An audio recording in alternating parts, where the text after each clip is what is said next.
שלום לכולם וברוכים הבאים לעוד עיון מעמיק שלנו. היום אנחנו צוללים לנושא שממש נוגע בבטן הרכה של כולנו, בין אם כהורים או פשוט כאנשים שאכפת להם מהדור הבא וזה, תזונת ילדים. נכון. אנחנו נשענים כאן על מאמר מפורט, די מעורר מחשבה, שנקרא למה חייבים להאכיל ילדים בריא, שכתב אלון עזר. הוא מציין שזה סוג של פרויקט צד שלו, זה לא מחקר אקדמי קלאסי, אבל המטרה שלו היא לפתוח לנו את העיניים לנושא סופר חשוב. נושא שלפעמים, אתה יודע, לא מקבל מספיק תשומת לב. בדיוק, והמטרה שלנו כאן היא באמת לא לחזור על המנטרה שבריא זה חשוב, כי את זה, כולם יודעים. כן. אנחנו ננסה להבין את הטיעונים המרכזיים במאמר לגבי נזקים פוטנציאליים, שהם עמוקים, ארוכי טווח, ושאולי הם מתחילים הרבה יותר מוקדם ממה שחשבנו. המאמר משתמש בשתי עדשות מעניינות, עיקרון הזהירות המונעת וגם רפואה אבולוציונית. בואו נפרק את זה. יאללה. אז נתחיל עם הרעיון הזה של זהירות מונעת. זה נשמע הגיוני בסך הכל, לא? אנחנו נורא נזהרים ובצדק לא לחשוף ילדים לרעלים, או לאלכוהול, או אפילו לחסכים תזונתיים חמורים בזמן שהם גדלים ומתפתחים. ברור. והמאמר שואל שאלה די פשוטה. למה אנחנו פחות זהירים כשמדובר במזון שהוא פשוט? לא בריא, ג'אנק פוד. אתה יודע, אוכל אולטרה מעובד. נכון, והוא מציע גם ניסוי מחשבה מעניין כדי לחדד את הנקודה הזאת. תארו לכם שתי כותרות אפשריות, נגיד בעיתון של מחר. כותרת אחת אומרת, מדענים גילו נזקים בלתי הפיכים מתזונה לא בריאה בילדות. אוקיי. והשנייה אומרת, מדענים קובעים, לג'אנק פוד בילדות אין שום השפעות ארוכות טווח. איזו כותרת נשמעת לנו יותר סבירה? לגמרי הראשונה. המחבר טוען שאפילו אם יש רק סיכוי קטן, ממש קטן, שהכותרת הראשונה נכונה, זה כבר מספיק כדי שנהיה זהירים. ומה שמטריד, לפחות לפי מה שהוא כותב, זה שהנזק, אם הוא קיים, הוא כנראה סמוי מהעין בילדות. זאת אומרת, ילדים הרי כמעט ולא חוטפים מחלות לב או סוכרת סוג 2, הדברים האלה שאנחנו מקשרים לתזונה גרועה אצל מבוגרים. נכון. זה קצת מזכיר את הדוגמה שהוא נותן כמו לתת לילד כמות קטנה של אלכוהול כל יום, אולי לא נראה נזק מיידי לכבד, אבל ברור לכולנו שזה לא רעיון טוב, בטח לא בגיל התפתחות. בדיוק, והמאמר גם מנסח את זה במונחים של עלות תועלת. הוא שואל, האם ההנאה הרגעית הזאת מהחטיף, או מהארוחה המעובדת בין אם של הילד, או אפילו של ההורה שחוסך זמן ומאמץ, האם היא שווה את הסיכון המוגבר, גם אם אנחנו לא יודעים בדיוק כמה הוא, למחלות כרוניות קשות בהמשך? כמו סוכרת, מחלות לב, השמנה כמובן, דיכאון אולי אפילו.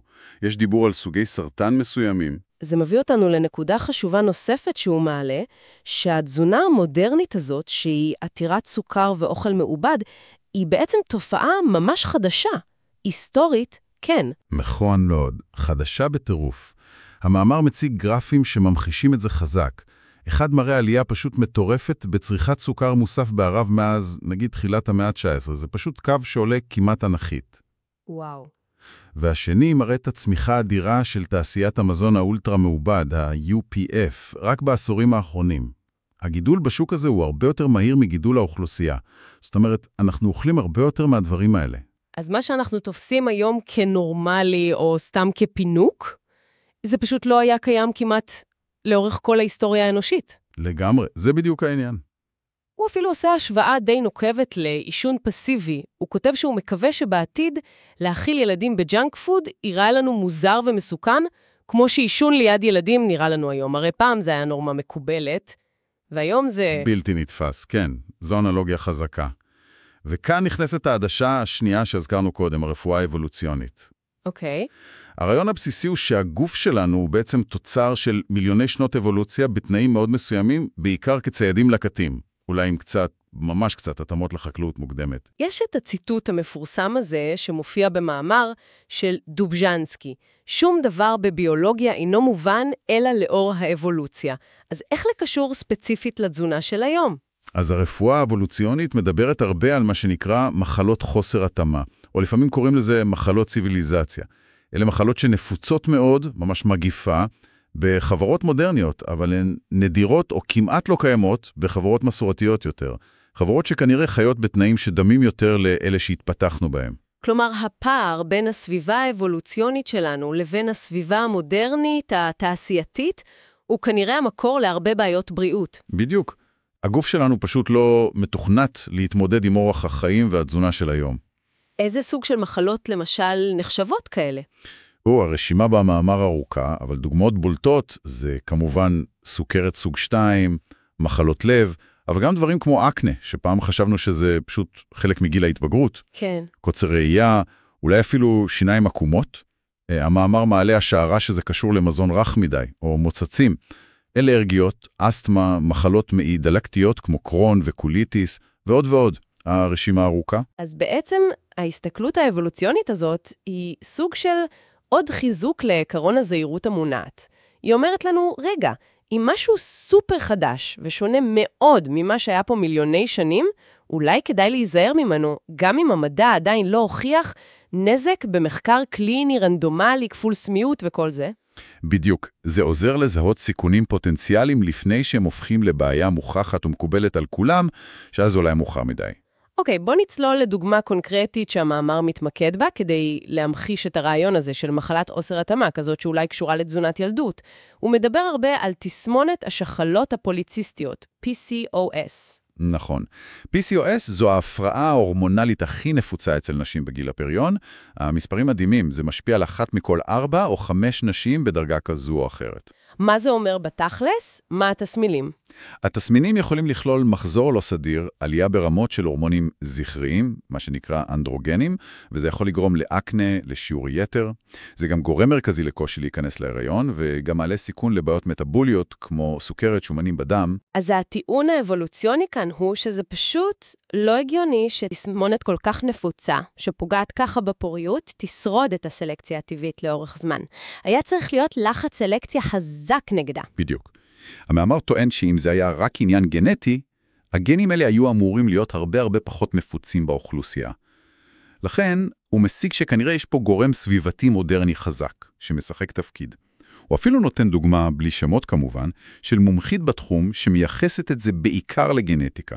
והוא טוען שזו דוגמה קלאסית לחוסר הבנה שנובע מהתעלמות מההיבט האבולוציוני. אוקיי, מעניין. אז מה הקשר הספציפי לתזונת ילדות? יש עדויות שמקשרות? כן, המאמר מציין כמה מחקרים שמראים קשר בין מדדים מטאבוליים ותזונתיים לא תקינים בילדות, למשל, השמנה מוקדמת, תנגודת לאינסולין מוקדמת, לבין סיכון מוגבר לפתח PCOS בבגרות.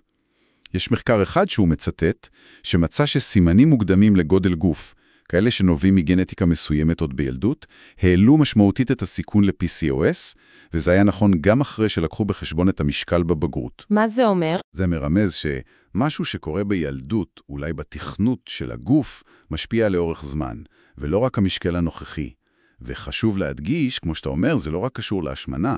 המאמר מציין שלפי נתונים מישראל, כמחצית מהאנשים עם PCOS הן בכלל במשקל תקין.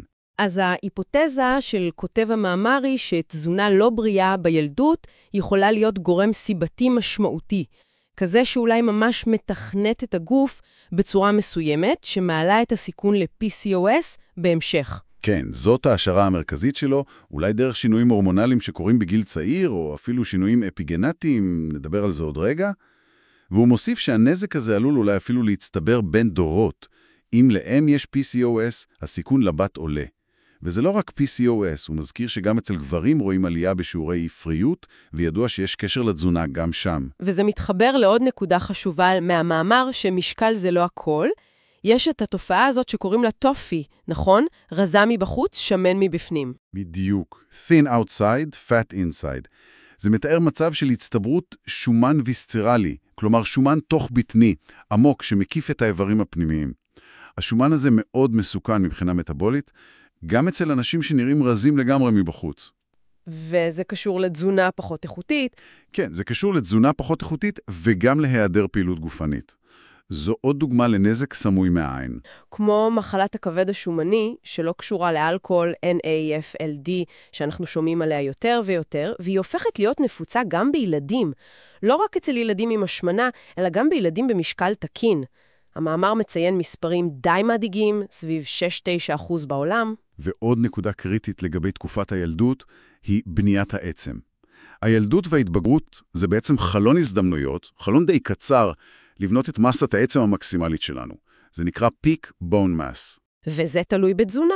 מאוד תלוי בתזונה, צריך מספיק סידן, ויטמין D, חלבון, נוטריאנטים נוספים, וזה תלוי גם בפעילות גופנית שמעמיסה על העצמות, כמו קפיצות, ריצה, אימוני כוח למיניהם. חסכים בתקופה הזאת, בין אם תזונתיים או בפעילות, יכולים להוביל לסיכון מוגבר לאוסטאופורוזיס ושברים בגיל מבוגר יותר. העצם פשוט לא נבנית מספיק חזקה. אוקיי, אז דיברנו על הבעיות הפוטנציאליות, PCOS, כבד שומני, עצמות חלשות, טופי, אבל איך בעצם תזונה לא בריאה אמורה לגרום לכל כך הרבה בעיות שונות, שנראות לפעמים לא קשורות אחת לשנייה? מה המנגנון הביולוגי המשותף פה, אם יש כזה? שאלה מצוינת. המאמר מצביע על שני חשודים מרכזיים שהם כנראה כמו שורש משותף להרבה מאוד מהמחלות הכרוניות המודרניות. שני תהליכים מרכזיים, דלקת כרונית ותנגדות לאינסולין. דלקת כרונית זה לא כמו נגיד דלקת גרון או משהו כזה? לא בדיוק. זו הבחנה חשובה. מערכת החיסון שלנו היא מתוכננת להתמודד עם איומים חריפים, אקוטיים וחיצוניים, פציעה, זיהום חיידקי או ויראלי. הבעיה היא שאורח החיים המודרני, וזה כולל תזונה עתירת מזון מעובד, סוכר, שומנים לא בריאים, אבל גם זיהום אוויר, סטרס כרוני, חוסר שינה, כל אלה יוצרים גירויים פנימיים ומתמשכים למערכת החיסון. אוקיי. זה גורם למערכת החיסון להיות במצד של כוננות מתמדת, מה שנקרא דלקת כרונית בדרגה נמוכה. היא לא חריפה כמו דלקת גרון, אבל היא כל הזמן שם, ברקע, והיא לא נכבדת. הדלקת הכרונית הזאת פוגעת לאורך זמן בהמון מערכות בגוף. כלי דם, מוח, מפרקים, כמעט הכל. אפשר לחשוב על זה קצת כמו אזעקה שנתקעה על פועל ומתישה את כל המערכת לאט לאט. הבנתי. והחשוד השני שהזכרת, תנגודת לאינסולין? נכון. אינסולין הוא הורמון סופר חשוב שהלבלב שלנו מפריש, בעיקר בתגובה לעלייה ברמת הסוכר בדם אחרי ארוחה. התפקיד העיקרי שלו הוא לאותת לתאים בגוף, בעיקר תאי שריר ושומן, לקלוט את הסוכר מהדם ולהשתמש בו לאנרגיה או לאגור אותו. אוקיי. ומה זאת תנגודת? התנגדות לאינסולין אומרת שהתאים האלה נעשים פחות רגישים לאיתות של האינסולין. זה קצת כמו רעש רקע שהן מתחילים להתעלם ממנו. כתוצאה מכך, הסוכר לא נכנס לתאים ביעילות, רמת הסוכר בדם נשארת גבוהה, והלבלב צריך לעבוד קשה יותר ולהפריש עוד ועוד אינסולין כדי לנסות לפצות על זה. ולמה שזה יקרה בכלל? אז המאמר מציע הסבר אבולוציוני אפשרי, שאולי זה היה מנגנון הישרדותי שנועד לשמור גלוקוז זמין למוח במצבי רעב או סטרס חריף. אבל בתזונה המודרנית, עם הצפה כמעט קבועה של סוכרים, פחמימות פשוטות, שומנים מסוימים, וגם בגלל הדלקת הכרונית והסטרס הכרוני, ההתנגדות הזאת הופכת למצב קבוע ובעייתי מאוד. ויש גם קשר בין השניים, בין הדלקת לתנגודת? בהחלט. יש פה מעגל קסמים די מרושע. דלקת כרונית יכולה לגרום או להחמיר תנגדות לאינסולין, ותנגדות לאינסולין, עם רמות האינסולין הגבוהות שהיא גוררת, יכולה בעצמה להחריף את הדלקת. אז הם מזינים אחד את השני. אז שני המנגנונים האלה, דלקת כרונית ותנגודת לאינסולין, הם בעצם כמו חוטים מקשרים. הם אלה שמסבירים איך תזונה גרועה יכולה להוביל לכל כך הרבה בעיות שונות שלכאורה נראות לא קשורות. בדיוק. זו התמונה הגדולה שהמאמר מנסה לצייר. למשל, ב-PCOS כבר אמרנו, רמות אינסולין גבוהות שנובעות מתנגודת מעודדות את השחלות לייצר יותר הורמונים גבריים. אוקיי. בכבד שומני, עודפי הסוכר בדם שהגוף לא מצליח להכניס לתאים בגלל התנגודת, הופכים לשומן בכבד. סוכרת סוג 2 היא כמובן התוצאה הסופית, כשהלבלב קורס ממאמץ יתר. במחלות לב, הדלקת הכרונית פוגעת בתפנות כלי הדם, וגם התנגודת לאינסולין משבשת את פרופיל השומנים בדם. ויש קשרים שמצטברים גם לאקנה, לדיכאון ואפילו לדמנציה, שיש כאלה שמכנים אותה סוכרת סוג 3, בגלל הקשר לתנגודת אינסולין במוח. זה די מדהים לחשוב על זה ככה, איך שני תהליכים בסיסיים כאלה יכולים להשפיע על כל כך הרבה מערכות בגוף. אבל השאלה הגדולה, ואולי הכי מטרידה, היא איך ההשפעות האלה מהילדות הופכות להיות קבועות או ארוכות טווח. הרי ילד יכול לשנות את התזונה שלו כשהוא גדל, זה לא מאוחר מדי. זה לגמרי שאלת המפתח. והמאמר מציע 3 מנגנונים ביולוגיים עיקריים, שיכולים להסביר למה הנזקים המוקדמים עלולים להינעל, מעבר כמובן לעובדה הפשוטה שהרגלים שנוצרים בילדות פשוט נוטים להישאר איתנו. אוקיי, מה הם? אז קודם כל, שיבוש הורמונלי בתקופת הגדילה הקריטית יכול להיות בעל השפעות ארוכות טווח על ההתפתחות ועל מערכות שונות. המאמר גם מזכיר בהקשר הזה חשש מחומרים סינתטיים במזון מעובד, מה שנקרא משבשים אנדוקרינים, שעלולים להפריע לתפקוד ההורמונלי התקין. דבר שני, אפיגנטיקה. זה תחום מחקר מרתק והוא מתפתח. זה לא שינוי ברצף ה-DNA עצמו, בגנים שלנו, אלא שינוי במתגים הכימיים שיושבים על ה-DNA ומבקרים איזה גנים יהיו פעילים ומתי. מסתבר שתזונה ואורח חיים, במיוחד בשנים הראשונות לחיים ואפילו עוד ברחם, יכולים לכוון את המתגים האפיגנטיים האלה בצורה שנשארת לטווח ארוך מאוד, אולי אפילו לכל החיים. וואו. יש תחום מחקר שלם שנקרא DOHA, Developmental Origins of Health and Disease, שחוקר בדיוק את זה. איך הסביבה המוקדמת מעצבת את הבריאות והסיכון למחלות בהמשך החיים, כנראה דרך מנגנונים אפיגנטיים. למשל, תנגודת אינסולין מוקדמת אולי מתקבעת בדרך הזאת. והשלישי? והמנגנון השלישי הוא המיקרוביום, הקהילה העצומה של חיידקים ויצורים מיקרוסקופיים אחרים שחיים במעי שלנו. היום אנחנו יודעים שהרכב המיקרוביום הזה מושפע דרמטית מהתזונה שלנו, וזה נכון במיוחד בשנים הראשונות לחיים, כשהמערכת הזאת עדיין מתעצבת והיא מאוד גמישה ופגיעה להשפעות. מיקרוביום לא אופטימלי, כזה שמתפתח על בסיס תזונה גרועה בילדות, יכול להשפיע על הבריאות המטבולית, על מערכת החיסון ואפילו על המוח, לאורך שנים רבות, אולי לכל החיים. אז אפיגנטיקה והמיקרוביום, זה בעצם אומר שהגוף שלנו ברמה הכי בסיסית שלו זוכר את התזונה מהילדות? זה די וואו. אז מה זה אומר לאכול בריא לפי המאמר? האם עכשיו כל הורה צריך להתחיל להכין את הילדים רק בקייל וזרעי צ'יה ודברים כאלה? זה נשמע קצת מלחיץ. ממש לא. וזה חשוב להדגיש. המסר המרכזי במאמר הוא דווקא די פשוט ובסיסי. זה לא דווקא על סופר פודס אקזוטיים ויקרים. זה בעיקר על יותר מהדברים הטובים והטבעיים יותר. ירקות, פירות, אגוזים, זרעים, קטניות, דגנים מלאים, חלבונים איכותיים, ובעיקר הרבה פחות מהדברים המזיקים והחדשים יחסית. סוכר מוסף ומזון אולטרה מעובד, UPF. המטרה היא קודם כל ובאופן דרמטי לחתוך את הג'אנק. זה הצעד הראשון והכי חשוב. לאו דווקא לאמץ דיאטה קיצונית ומקבילה. ולמה בעצם אין לנו מחקרים חד משמעיים, כאלה שלא משתמים לשתי פנים, שמראים את הנזק של ג'אנק פוד בילדות בצורה מוחלטת? למה עדיין יש ויכוחים?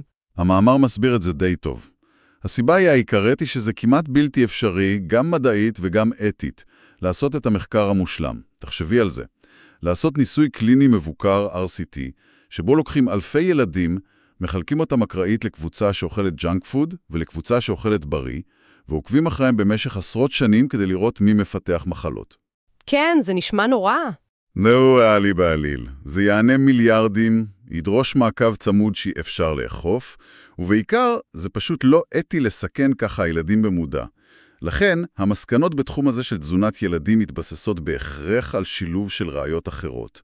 מחקרים תצפיתיים, הבנה של מנגנונים ביולוגיים כמו אפיגנטיקה ומיקרוביום, מחקרים בבעלי חיים והיגיון בריא, כולל ההיגיון האבולוציוני שדיברנו עליו.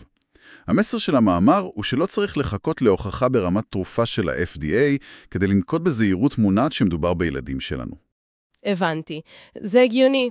המאמר גם נותן כמה דגשים תזונתיים ספציפיים מעבר להמלצות הכלליות האלה של פחות ג'אנק ויותר טבעי, נכון? הוא נכנס קצת לפרטים?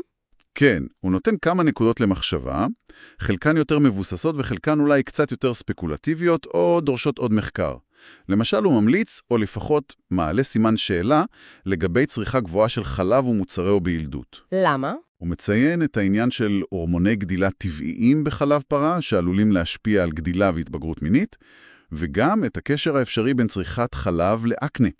הוא כן מציין שמוצרי חלב מוטסים, כמו יוגורט או כפיר, הם כנראה עדיפים מבחינת ההשפעות האלה.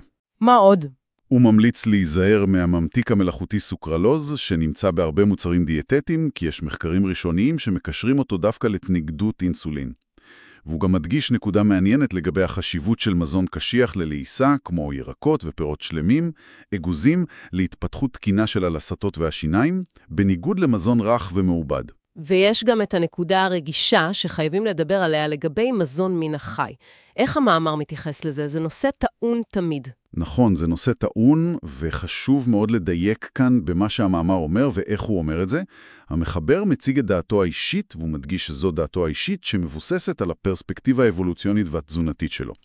מנקודת מבטו, יש טיעון חזק לשילוב של מזון מן החי בתזונת ילדים. למה? מה הטיעון שלו? הטיעון שלו הוא שמזון מן החי, בשר, עוף, דגים, ביצים, היווה חלק משמעותי מהתזונה האנושית לאורך האבולוציה, והוא מקור חשוב לנוטריאנטים חיוניים שקשה יותר להשיג בכמות מספקת ובזמינות ביולוגית גבוהה מהצומח בלבד, דברים כמו ויטמין B12, ברזל מסוג הם, אבץ, אומגה 3 מסוג DHA ועוד. הוא מעלה חשש מפני פגיעה אפשרית גם אם סמויה, בגדילה ובהתפתחות הקוגניטיבית של ילדים בדיאטה טבעונית שאינה מתוכננת בקפידה ומלווה בתוספים הכרחיים. אבל, וזה אבל חשוב, הוא גם מציג את הצד השני. הוא מאזן את זה. כן, וזה קריטי להבנה. הוא מדגיש במפורש שזו דעתו האישית ושהיא שנויה במחלוקת גדולה. הוא מציין באופן ברור שמרבית ארגוני הבריאות הגדולים בעולם, כולל משרד הבריאות הישראלי, קובעים שתזונה צמחונית או טבעונית שמתוכננת היטב ומאוזנת יכולה לספק את כל הצרכים התזונתיים בכל שלבי החיים, כולל ילדות והתבגרות. הוא גם מכיר בפה מלא בטיעונים המוסריים והסביבתיים החשובים מאוד בעד הפחתת צריכת מזון מן החי. אז חשוב להבין שהוא מציג עמדה מסוימת, אבל גם את הקונטרה המקובלת. אוקיי, זה חשוב להבהיר. אז אחרי כל התיאוריה והמדע והביולוגיה, שזה חשוב, אבל אולי גם קצת מבהיל לחלק מהאנשים, איך ניגשים לזה בחיים האמיתיים? ביום-יום. הרי לגרום לילדים, וגם לעצמנו לפעמים, לאכול בריא זה לא תמיד הכי פשוט בעולם. לגמרי לא פשוט, נכון. וגם לזה המאמר מתייחס בחלק האחרון שלו. הגישה הכללית שהוא מציע היא לא לראות בזה מטלה או מלחמה או עוד פרויקט מלחיץ, אלא יותר כמו מסע משפחתי ארוך טווח לשיפור הבריאות והרווחה של כולם. זה שינוי תפיסה. אז מה העקרונות המנחים שהוא מציע? יש כמה עקרונות די טובים. קודם כל, ואולי הכי חשוב, דוגמה אישית. אין מה לעשות, ילדים עושים מה שהם רואים שההורים עושים, לאו דווקא מה שאומרים להם לעשות. נכון. שנית, ליצור סביבה תומכת. הדרך הכי קלה לא לאכול ג'אנק פוד היא פשוט לא להכניס אותו הביתה מלכתחילה. מה שלא נמצא שם, אי אפשר לאכול. זה חכם. שלישית, לבנות מערכת, לא להסתמך רק על כוח רצון. כוח רצון זה משאב מוגבל שנגמר מהר. עדיף להשקיע אנרגיה בהחלטות הגדולות, מה קונים בסופר, לאן הולכים לאכול בחוץ, איך מתקשרים עם סבים וסבתות או עם המסגרות החינוכיות לגבי מה שהילד אוכל שם. מה עוד? כי יש את האתגרים הקטנים של היום-יום. ילדים בררנים, יש לחץ חברתי במסיבות יום הולדת, אין זמן לבשל. נכון, אז המאמר מציע כמה דברים נוספים. אחד, להבין שיש תקופת הסתגלות, החשק העז למתוק ולמלוח המוגזם של הג'אנק פוד הוא לעתים קרובות נרכש, והוא יכול לפחות עם הזמן כשהגוף והחך מתרגלים מחדש לטעמים טבעיים. צריך סבלנות. אוקיי. 2. לאפשר גמישות וכבוד לטעם אישי. המטרה היא לא לכפות על ילד לאכול ברוקולי אם הוא ממש שונא את זה, אלא להציע מגוון של חלופות בריאות אחרות שהוא כן יסכים לאכול. כמו? כמו ירקות אחרים, פירות, קטניות, בצורות שונות, העיקר שיהיה מגוון בריא. 3. לחפש דרכים לחסוך בזמן, כמו בישול בכמויות גדולות, פעם או פעמיים בשבוע, מה שנקרא batch cooking, או אולי אפילו לשתף את הילדים עצמם בהכנת האוכל, זה יכול לעודד אותם לטעום. 4. לזכור שיש גם תועלת בטווח הקצר. תזונה טובה יותר יכולה לשפר ריכוז, מצב רוח, רמות אנרגיה והתנהגות גם ביום-יום. זה לא רק משהו בשביל למנוע מחלות בעוד 30 שנה. זה יכול להיות תמריץ מיידי יותר. ומה לגבי הטיעונים האלה שאנחנו שומעים כל הזמן? אבל כולם אוכלים את זה בחוג, בבית ספר, או זה יקר מדי לאכול בריא כל הזמן, או הקלאסיקה. אני אכלתי ככה כשהייתי ילד ויצאתי בסדר גמור. איך מתמודדים עם זה? כן, אלה טיעונים נפוצים, והמאמר מתייחס גם אליהם. לגבי כולם עושים את זה, הוא מציע להזכיר בעדינות את השכיחות העצומה של מחלות הציביליזציה שדיברנו עליהן. זה שאקנה זה דבר נפוץ, או שמצב מטאבולי ירוד נפוץ מאוד בקרב מבוגרים, הוא מצטט נתון מזעזע שרק 22% מהמבוגרים בערב נחשבים בריאים מטאבולית באופן אופטימלי, זה לא אומר שזה תקין או רצוי או בלתי נמנע.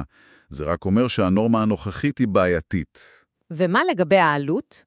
לגבי העלות הוא טוען, ויש בזה משהו, שמזון בריא בסיסי, קטניות, ביצים, ירקות או פירות עונתיים, דגנים מלאים, לא בהכרח יקר יותר ממזון אולטרה מעובד, חטיפים וממתקים לאורך זמן. ובעיקר הוא אומר שצריך להסתכל על התמונה הגדולה. ההשקעה בבריאות העתידית, במניעת מחלות, באיכות חיים, זה החיסכון האמיתי בטווח הארוך, גם אם בטווח הקצר יש עלות מסוימת. ומה לגבי אני יצאתי בסדר? זו נקודה רגישה, הוא מציע שאולי אנחנו לא תמיד יודעים מה זה בסדר. אולי גם מי שחושב שיצא בסדר, סובל מבעיות קטנות יותר, או שיש לו סיכון גבוה יותר למחלות בעתיד שהוא לא מודע אליו, וגם העולם השתנה. כמות וסוג הג'אנק פוד הזמינים היום הם לא מה שהיה פעם. אוקיי, ומה לגבי המטרה הסופית? צריך לשאוף ל100% תזונה בריאה? זה נשמע ממש מלחיץ ולא ריאלי. ממש לא, וזה מסר חשוב מאוד במאמר. הוא מדגיש שחיוני לשמור על איזון נפשי. המטרה היא לא להגיע לשלמות תזונתית או להיכנס לקיצוניות של אורתורקסיה, אובססיה לאוכל בריא. אסור לוותר על אירועים חברתיים, על הנאות קטנות, סטרס מוגזם סביב אוכל ומזיק בפני עצמו. אז מה כן, מה היעד? הוא מציע יעד שאפתני, אבל אולי ריאלי יותר של כ-5% עד 10% מהקלוריות שמגיעות מג'אנק פוד או אוכל פחות בריא לילדים, תלוי בגיל. הוא מדגיש שזה רק קו מנחה כללי, לא משהו שצריך לספור בקפדנות עם מחשבון. הרעיון הוא פשוט לשנות את ברירת המחדל התזונתית, שרוב הזמן אוכלים טוב, ומדי פעם יש חריגות. הוא גם מזכיר את מודל חלוקת האחריות באוכל, שהוא מודל מקובל בתזונת ילדים. ההורה אחראי מה מוגש, מתי ואיפה, והילד אחראי כמה הוא אוכל ממה שהוגש, אם בכלל. זה מוריד הרבה מהמאבקים. אוקיי, זה נשמע הרבה יותר בר ביצוע ופחות מלחיץ.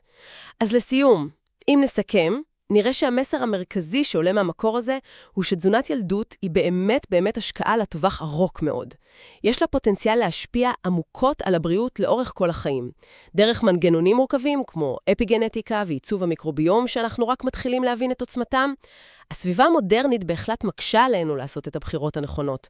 אבל כפי שראינו, שינוי הוא אפשרי והוא כנראה חיוני. ההשוויה הזאת לאישון פסיבי בהחלט נותנת פרספקטיבה חזקה. בדיוק. וזה מוביל למחשבה האחרונה, שאולי כדאי להשאיר איתה את המאזינים, מחשבה שגם עולם המאמר, ואולי אפשר להרחיב עליה קצת. אם אנחנו מבינים שהסביבה התזונתית המודרנית היא כל כך אובסוגנית, כלומר, סביבה שמעודדת השמנה ומחלות עם כל הפרסום האגרסיבי לילדים, הזמינות האינסופית והמחיר הנמוך של מזון לא בריא, והקושי למצוא אפשרויות בריאות בכל מקום, האם האחריות היא באמת רק על ההורים הבודדים? שאלה טובה. מה לגבי האחריות של המבנים החברתיים הרחבים יותר? מה התפקיד של מערכת החינוך, של בתי הספר, של הממשלה, דרך רגולציה על פרסום, על מיסוי, על הרכב מזון? מה האחריות של תעשיית המזון עצמה? האם אנחנו יכולים, ובעיקר האם אנחנו צריכים, לפעול יחד כחברה כדי לשנות את הסביבה הזאת, במקום להשאיר את כל המאבק הזה על הכתפיים של הורים בודדים שמרגישים שהם שוחים נגד הזרם? זו שאלה למחשבה, אני חושב. זו בהחלט שאלה מצוינת וחשובה לסיום. תודה רבה שהייתם איתנו בעיון המעמיק הזה בנושא הקריטי של תזונת ילדים, שהתבסס על המאמר המעניין למה חייבים להאכיל ילדים בריא מאת אלון עזר. אנחנו מקווים שזה נתן לכם כמה תובנות, אולי כלים, ובעיקר חומר למחשבה. למי שרוצה להעמיק עוד, המאמר המקורי זמין ברשת האינטרנט וחולל הפניות למקורות רבים נוספים. נשתמע בפעם הבאה.